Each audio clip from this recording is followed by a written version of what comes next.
Hello friends, आप सभी का एक बार फिर से मेरे इस चैनल पर स्वागत है। आज हम डिस्कस करेंगे क्लास 8 की बुक फर्स्ट हनी ड्यू का chapter 10 the great stone face second. तो चलिए शुरू करते इसके बारे में पढ़ना। पार्ट फर्स्ट में हमने देखा कि अर्नेस्ट नाम का एक बच्चा है जो कि अपनी मदर से और गांव वालों से एक प्रोफेसी के बारे में सुनता है कि ग्रेट स्टोन फेस जो है उससे रिजेंबल होता हुआ कोई व्यक्ति इस गाँव में आएगा।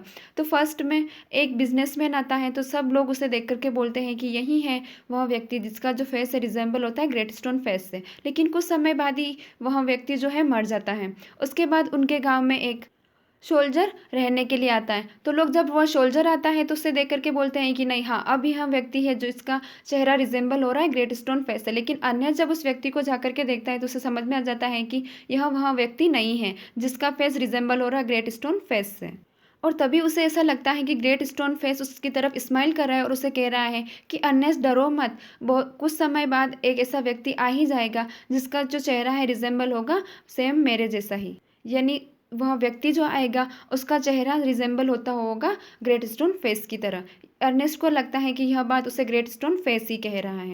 तो अब आगे क्या होता है हम पढ़ते हैं। Before you read Many years passed. Ernest was now a man of middle age. कई साल बीत गए और अर्नेस्ट जो एक छोटा सा बच्चा था वह अब एक मिडल एज का व्यक्ति बन गया है। To his neighbors who never suspected that he was anything more than an ordinary and familiar face. और उसके जो नेबर्स थे वह सिर्फ उसको एक साधारण व्यक्ति की तरह ही ट्रीट करते थे और फेमिलियर फेस की तरह, यानी वही व्यक्ति जिसका चेहरा उनको साधारण सा ही लगता था। He was only a humble and hard working. और उन लोगों का मानना था कि अर्नेस्ट जो है वह हम्बल है, विनम्र है और हार्ड वर्किंग ही है, मेहनती भी है। द थॉटफुल पर्सन, और वह अपने ही विचारों में खोया हुआ रहने वाला पर्सन भी है। But what about the old prophecy, लेकिन उस ओल्ड प्रोफेसी का क्या हुआ? वॉट इज एवर फुलफिल, क्या यह कभी ओल्ड प्रोफेसी जो है पूरी हो पाएगी? Let us read and find out. तो चलिए पढ़ते हैं और ढूंढते हैं। The years hurried on and brought white hairs upon the head of Ernest and made wrinkle across his forehead and furrow in his cheeks. कई साल बीत गए और अर्नेस्ट जो था अब वह बूढ़ा हो गया और उसके हेयर जो है वह भी वाइट हो गए हैं। उसके चेहरे पर रिंकल्स हो गई है, झुर्रियाँ हो गई है और उसके जो चिक्स है उन पर भी फर्रो हो गई, यानी डीप लाइन्स बन गई है। He was an old man, वह एक बूढ़ा व्यक्ति हो गया है। But not in when he grown old. More numerous than the white hairs on his head were the wise thoughts in his mind. Ernest जो है वह बूढ़ा तो हो गया लेकिन वह ऐसे ही व्यर्थ में बूढ़ा नहीं हुआ है। उसके सर में जितने वाइट बाल आए हैं उससे कई ज़्यादा वाइज थॉट्स उसके माइंड में आ चुकी है।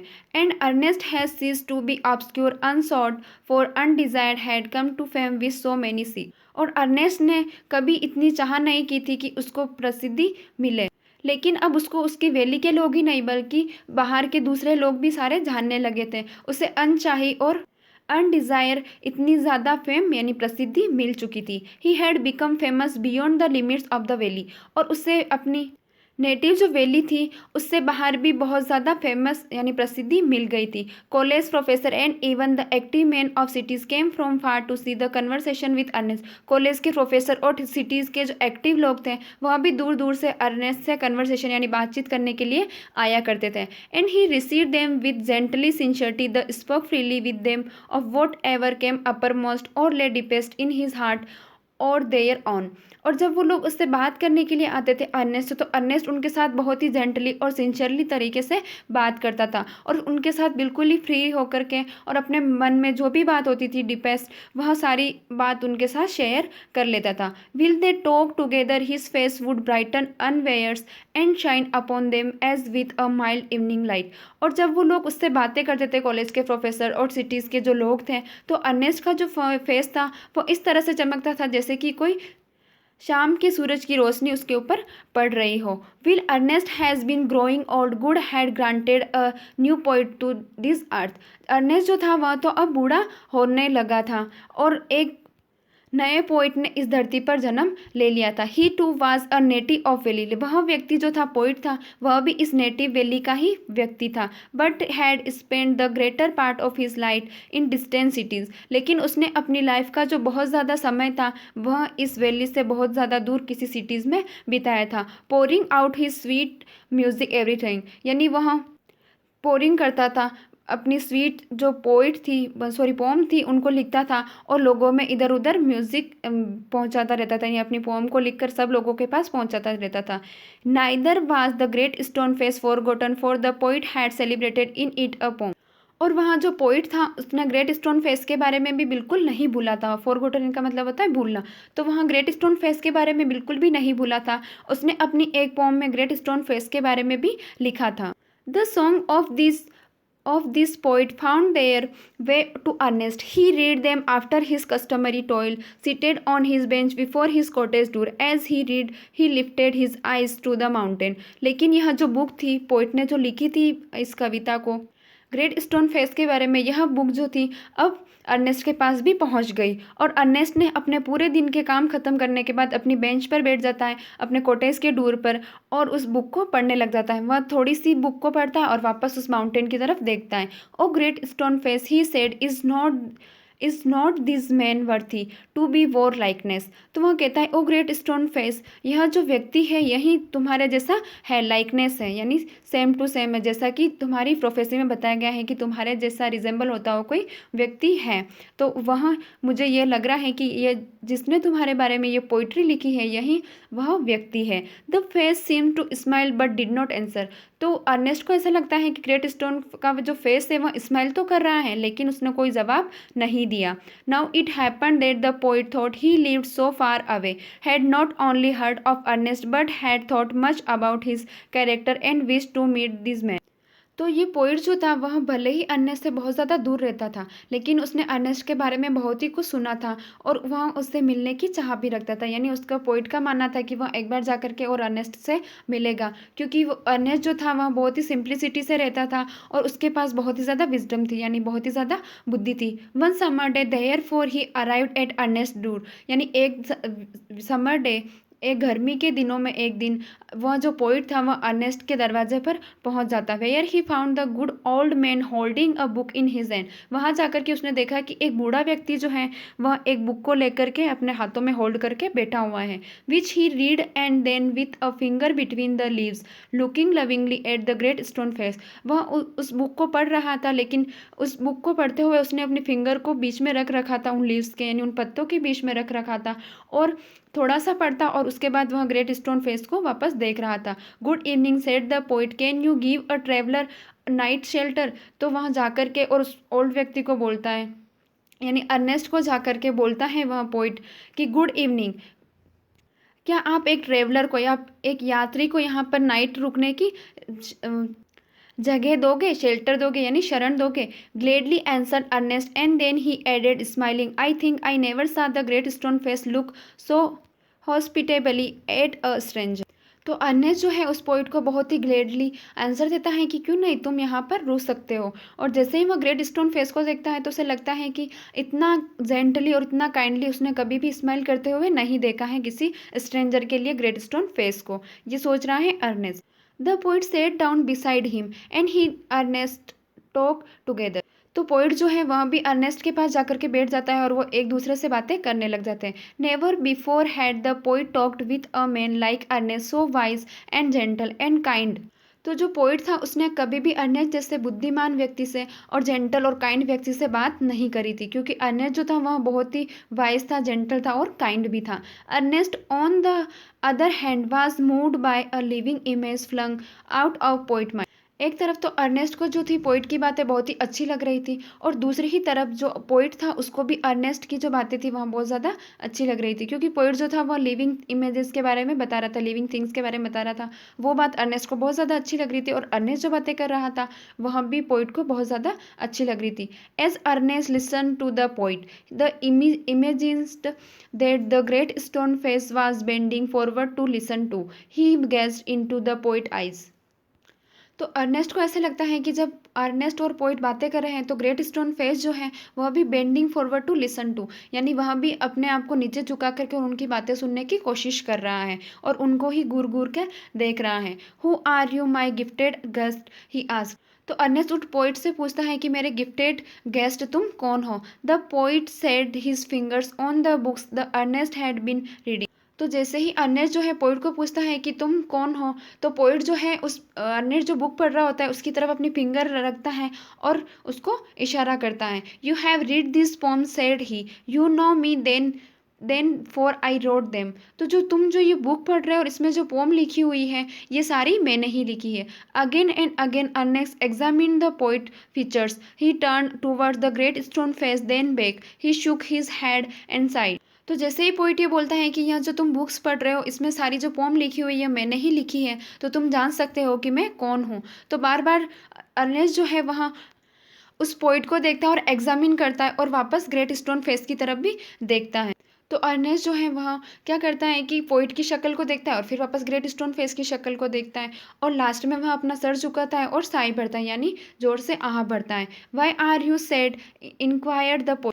तो पोइट समझ जाता है कि कुछ तो बात है, तुम उदास क्यों हो गए हो। तो वह अर्नेस्ट से पूछता है। Because, replied Ernest, all throat life I have awaited the fulfillment of a prophecy, and when I read these poems I hope that it might be fulfilled in you.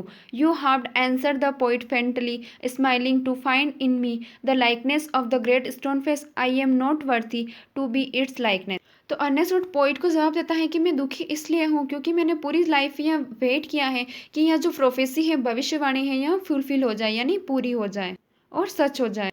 और मैं यह आशा करता हूँ कि यह जो प्रोफेसी है इसकी फुलफिलमेंट तुमसे ही हो। यानी अर्नेस्ट यह चाहता है कि यह इंसान वही हो जिसके बारे में इस प्रोफेसी में बताया गया है।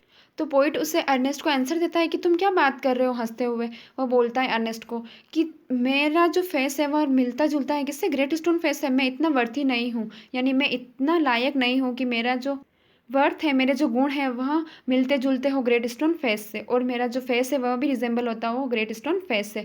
And why not, asked Ernest, he pointed to the books. तो अर्नेस्ट पोइट को बोलता है कि क्यों नहीं, तुमने जो इस बुक्स में जो चीज़ें लिखी हैं, आर नॉट दोज थॉट्स वर्ती, क्या जो तुम्हारे विचार जो हैं यह वर्ती नहीं है। You can hear in them the distance voice of a heavenly songs, but my life dear Ernest has not correspondence with my thoughts. तो पोइट अर्नेस्ट को कहते हैं कि तुम मेरी जो पोम है उसकी वॉइस में बहुत ही हेवनली सॉन्ग सुन सकते हो, यानी बहुत ही आनंद देने वाले गाने सुन सकते हो, लेकिन मेरे जो विचार हैं वैसे ही मेरी ज़िंदगी नहीं रही है। I have had grand dreams but they have been only dreams, sometimes I lack faith in my own thought.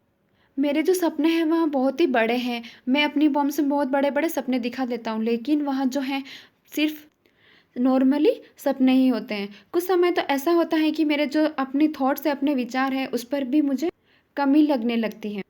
Y then, pure seeker of the good and true, should you have to find me in the face of mountain. क्योंकि Ernest को जो है सिर्फ एक अच्छे व्यक्ति की और अच्छाई वाले पर्सन की ही तलाश है, क्योंकि ग्रेट स्टोन फेस जो है उसे रिजेंबल होता हुआ व्यक्ति भी बिल्कुल ही अच्छा होगा और नोबल व्यक्ति भी होगा।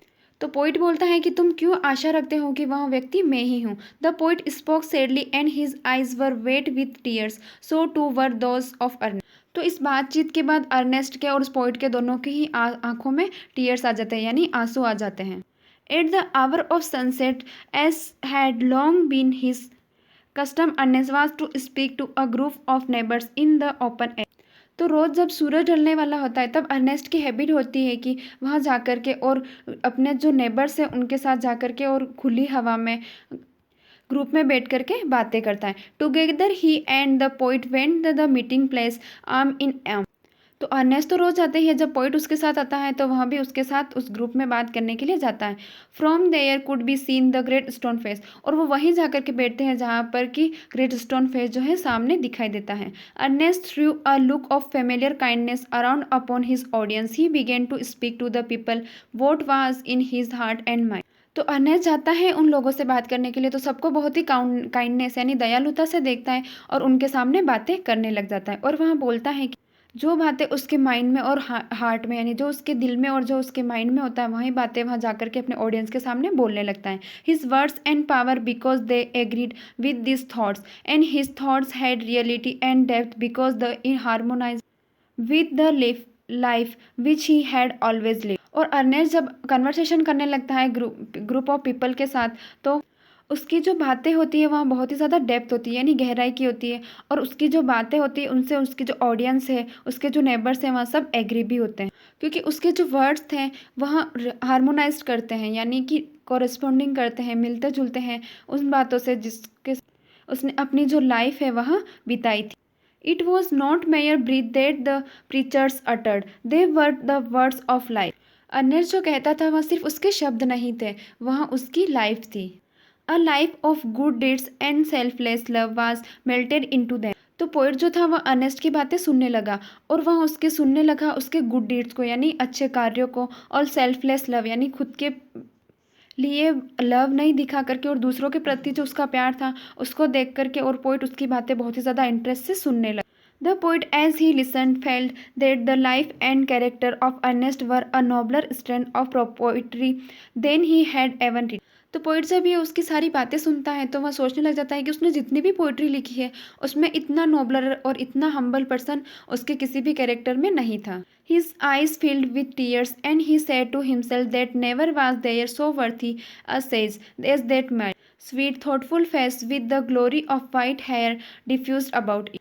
तो उसकी बातें सुनते हुए और जो पोइट है उसकी आंखें आंसुओं से भर जाती है, और वह अपने आप से कहता है कि उसने इतनी जो पोइट्री लिखी है उसमें उसने कभी भी इतना वर्थी व्यक्ति और इतना माइल्ड यानी इतना सॉफ्ट और स्वीट, थॉटफुल फेस यानी इतना विचारवादी चेहरे वाला और ग्लोरी वाला व्यक्ति उसने अपनी पोइट्री में कभी भी चित्रित नहीं किया, यानी वर्णन उसके बारे में नहीं किया। यानी उसने आज दिन तक इतनी पोइट्री लिखी उसमें कभी भी ऐसा कैरेक्टर उसने इमेजिन नहीं किया जितना कि ये अर्नेस्ट उस समय उसको दिखाई दे रहा था। At a distant but clearly to be seen high up in the golden light of the setting sun appeared the great stone face with white mist around it, like a white hairs around the brow of Arne। तो कई दूर distance में जो great stone face था उसके चारों तरफ mist आने लगी, यानी धुंध आने लगी। Like the white heads around the bro of earn. और उस ग्रेट स्टोन फेस के पास जो मिस्ट आ गई थी वह ऐसे लग रही थी जैसे कि अर्नेस्ट के जो वाइट बाल है उस तरह से। At that moment Ernest face took on a expression so grand that the poet was moved to throw his arms up and shout, behold, behold, Ernest is himself the likeness of the great stone face। तो जब poet देखता है कि जो mist है वह आ गई है ग्रेट स्टोन के चारों ओर, तो उसे ऐसा लगता है कि जो अर्नेस्ट के वाइट हेयर है वह भी सेम ऐसे ही दिखाई दे रहे। तो उसी मोमेंट में यानी उसी क्षण वह नोटिस करता है कि अर्नेस्ट के जो एक्सप्रेशन है और उसका जो चेहरा है वह रिजेंबल हो रहा है सेम वैसे ही जैसे कि ग्रेट स्टोन फेस है वहाँ। तो वह ज़ोर ज़ोर से चिल्लाने लगता है, बी होल्ड, बी होल्ड, रुको रुको, Ernest is himself the likeness of the great stone face. Ernest जो है वह खुद ही दिखाई दे रहा है ग्रेट स्टोन फेस की तरह। Then all the people looked and saw that what the poet said was true. तो सारे जो लोग थे वह वापस उस अर्नेस्ट को देखते हैं और एक बार उस ग्रेट स्टोन फेस को देखते हैं और देखते हैं कि क्या ये जो पोइट कह रहा है यह बात सच है। और वो लोग जब देखते हैं तो उनको पता चल जाता है कि यह जो पोइट कह रहा है यह बात सच है। The prophecy was fulfil. और यह जो प्रोफेसी होती है भविष्यवाणी यह भी पूरी हो जाती है। But Ernest having finished what he had to say took the poet arms and walked slowly homewards, still hoping that some risers and better men than himself would be by and by appear, bearing a resemblance to the great stone face। तो poet ने जो कहा होता है कि Ernest की शक्ल जो है वह सेम मिल रही है किससे, ग्रेट स्टोन फेस से। तो सब लोग जब देखते हैं तो उनको भी समझ में आता जाता है कि जो ग्रेट स्टोन फेस का जो चेहरा है वह सेम टू सेम मिलता हुआ दिखाई दे रहा है किससे, अर्नेस्ट है। तो अर्नेस्ट जैसे ही ये बात सुनता है पोइट की वहाँ से चलता है और अपने घर की तरफ जाने लग जाता है। क्योंकि अर्नेस्ट जो था वह बहुत ही ज़्यादा हम्बल था, तो वह सोच रहा था कि वह इतना ज़्यादा डिज़र्व नहीं करता है, वह इतना ज़्यादा वाइस नहीं है और इतना ज़्यादा नोबल भी नहीं है कि वहाँ ग्रेट स्टोन फेस से उसका फेस जो है वहाँ रिजेंबल होता हो। और वह यह सोचने लग जाता है कि कोई मेरे से भी ज़्यादा वाइजर होगा और बेटर होगा जो कि इस चीज़ को डिज़र्व करता है कि वह उसका चेहरा जो है ग्रेट स्टोन फेस से मिलता होगा।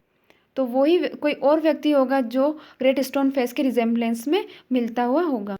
तो अर्नेस्ट जो था वह इतना ज़्यादा नोबल और हम्बल व्यक्ति था कि वह कभी यह भी नहीं सोचता था कि वह जो है डिज़र्व करता है कि ग्रेट स्टोन फेस का जो फेस है वह रिजेंबल हो रहा है उससे। तो अर्नेस्ट कभी यह समझ ही नहीं पाता है कि जिस व्यक्ति को वह ढूंढ रहा है उस प्रोफेसी को फुलफिल करने के लिए वह व्यक्ति वहाँ खुद ही है।